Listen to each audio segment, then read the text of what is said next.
Bismillahirrahmanirrahim. Assalamualaikum warahmatullahi wabarakatuh.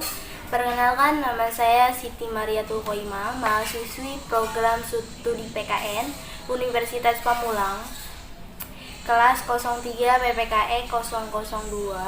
Tugas ini untuk melengkapi tugas akhir mata kuliah pengembangan bahan ajar dosen pengampu Ibu Sulastri SPD MH. Saya di sini akan membawakan materi PKN SMP kelas 9 semester ganjil KD 3.1, membandingkan antara peristiwa dan dinamika yang terjadi di masyarakat dengan praktik ideal Pancasila sebagai dasar negara dan pandangan hidup bangsa. Rumusan tujuan pembelajaran kompetensi dasar yaitu audiens siswa, condition. Setelah berdiskusi tentang peristiwa dan dinamika yang terjadi di masyarakat, behavior menjelaskan degree membandingkan antara peristiwa dan dinamika yang terjadi di masyarakat dengan praktik ideal Pancasila sebagai dasar negara dan pandangan hidup bangsa. CIBD-nya, setelah berdiskusi, siswa mampu membandingkan antara peristiwa dan dinamika yang terjadi di masyarakat dengan praktik ideal Pancasila sebagai dasar negara dan pandangan hidup bangsa. Pengembangan IPK, selanjutnya pengembangan IPK.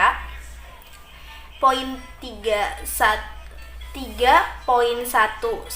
menguraikan penerapan Pancasila dari masa ke masa.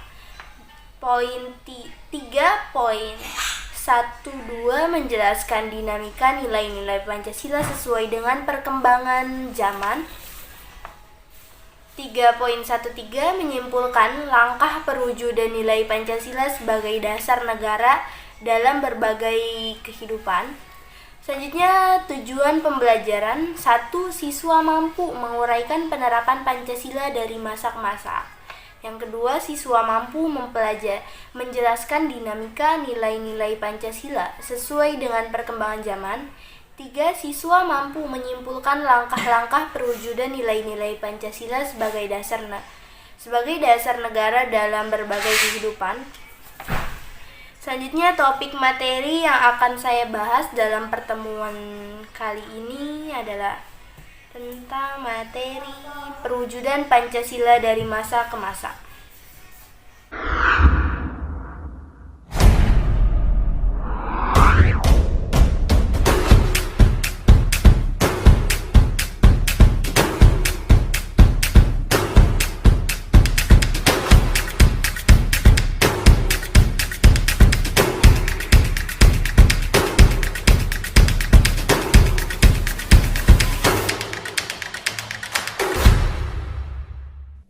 Penerapan Pancasila dari masa ke masa.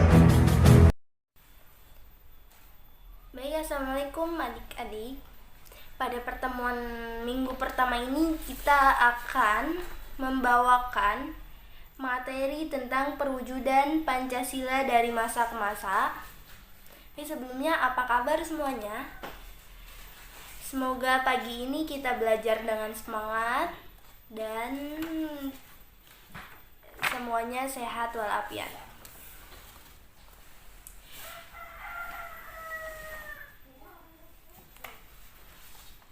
Pada minggu pertama ini, kita akan membahas penerapan Pancasila dari masa ke masa. Kita tahu bahwa Pancasila adalah dasar negara dan pandangan hidup bangsa yang telah disepakati oleh seluruh bangsa Indonesia. Pancasila pada perjalanannya mengalami beberapa perubahan dan tahapan. Masa-masa tersebut adalah masa Orde Lama, Orde Baru, dan masa Reformasi. Saya akan membahas tentang masa Orde Lama. 1. Pada masa Orde Lama. Pada masa Orde Lama, kondisi politik dan keamanan dalam negara diliputi oleh kekerasan dan kondisi sosial budaya. Berada dalam masa peralihan dari masyarakat terjajah menjadi masyarakat merdeka. Masa Orde Lama adalah masa pencarian bentuk penerapan Pancasila, terutama dalam sistem kenegaraan.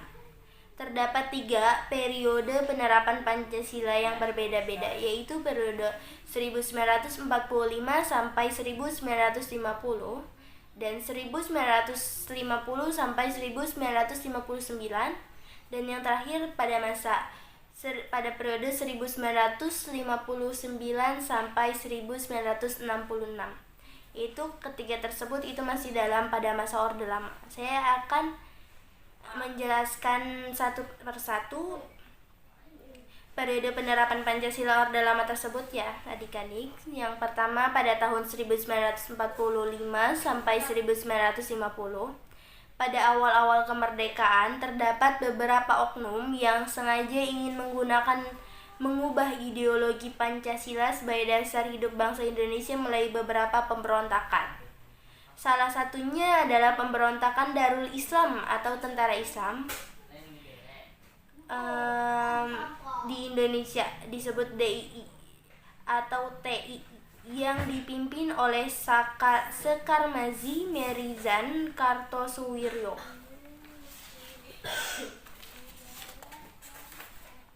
Ia membentuk NII. Tujuan utama didirikannya negara Islam Indonesia adalah untuk mengganti Pancasila sebagai dasar negara dengan syariat Islam, namun akhirnya usaha penggantian tersebut dapat digagalkan. Yang kedua, pada tahun 1950 sampai 1959. Pada masa Orde Baru terjadi pada tahun tersebut. Pada periode ini, dasar negara tetap Pancasila, akan tetapi penerapan lebih diarahkan kepada ideologi liberal. Hal tersebut dapat dilihat dari penerapan sila keempat yang tidak lagi berjiwa musyawarah mufakat, melainkan menggunakan suara terbanyak, yaitu voting, yang biasa kita sebut voting kan. Pada periode ini, Persatuan dan Kesatuan Negara Kesatuan Republik Indonesia mendapat tantangan yang berat dengan munculnya beberapa pemberontakan, diantaranya Republik Maluku Selatan (RMS) atau RMS, Pemerintahan Revolusioner Republik Indonesia atau PRRI, dan Perjuangan Rakyat Permesta yang ingin berusaha melepas diri dari Negara Kesatuan Republik Indonesia ini. Kesimpulan yang ditarik dari penerapan Pancasila selama periode ini adalah Pancasila diarahkan sebagai ideologi liberal yang ternyata tidak menjamin stabilitas pemerintahan. Yang terakhir, pada tahun 1956 sampai 1965 terjadi beberapa kasus yang cukup mencekam pada masa ini, lagi-lagi tentang pemberontakan komunis atau biasa kita sebut PKI ya. PKI berusaha untuk menggeser ideologi Indonesia yang akan digantikan dengan ideologi komunis, hingga meletuslah tragedi G30 SPKI yang dipimpin oleh DN Aidit. Kita telah tahu bahwa pada tahun tersebut telah terjadinya gerakan 30 SPKI yang cukup mencengkam.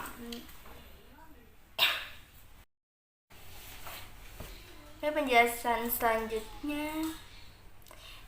Baik adik-adik, sebelum kita melanjutkan kepada pembahasan selanjutnya tentang masa Orde Baru dan masa reformasi, sekarang kalian boleh berdiskusi dengan temannya sejauh mana pemahaman kalian tentang masa reformasi yang telah dijelaskan saya tadi. Kemudian kalian boleh mempresentasikannya setelah itu ke depan.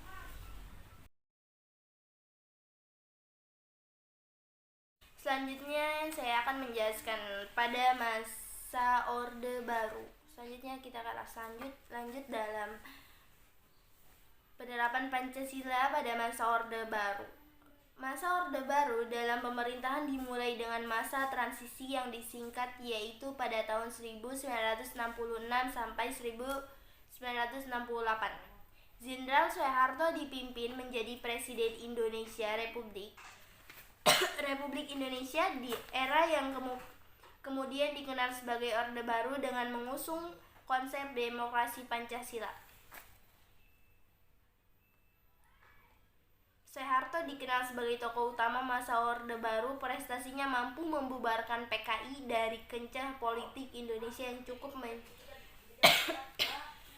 mengancam stabilitas nasional.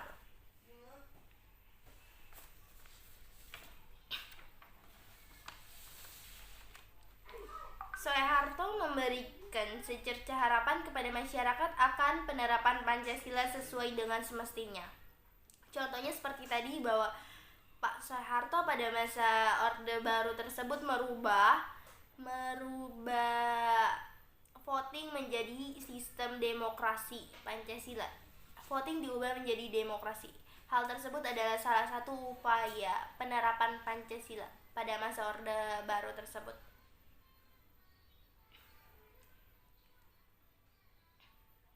Pak Soeharto memberikan secerca harapan kepada masyarakat akan penerapan sesuai dengan semestinya. Namun pada kenyataannya, antara masa Orde Lama dan Orde Baru tetaplah sama saja. Sistem pemerintahan pun tetap bersifat diktator.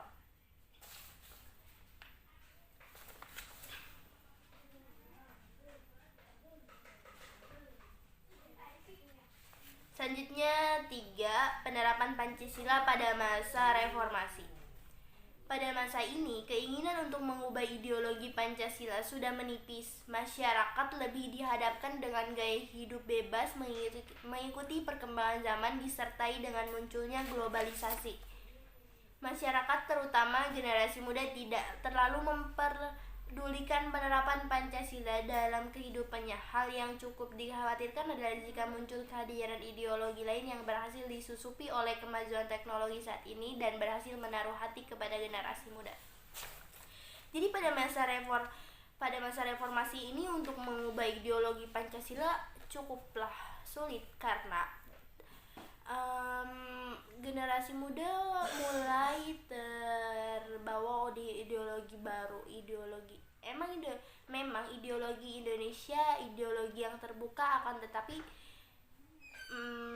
pada saat ini ideologi Pancasila itu sudah mulai tersingkirkan atau tergeserkan oleh ideologi baru yang ada saat ini. Hal tersebut sebenarnya sangat mempengaruhi ideologi Pancasila, sangat mempengaruhi generasi muda saat ini, membuat generasi muda tidak menerapkan nilai-nilai Pancasila dalam diri mereka. Namun kita sebagai generasi muda, adik-adik sebagai generasi, kita akan menjadi generasi penerus bangsa. Harusnya kita dapat menerapkan nilai-nilai Pancasila dalam kehidupan sehari-hari kita. Seperti yang telah dijelaskan sebelumnya bahwa setiap Pancasila memiliki nilai-nilai yang kita bisa terapkan di kehidupan sehari-hari.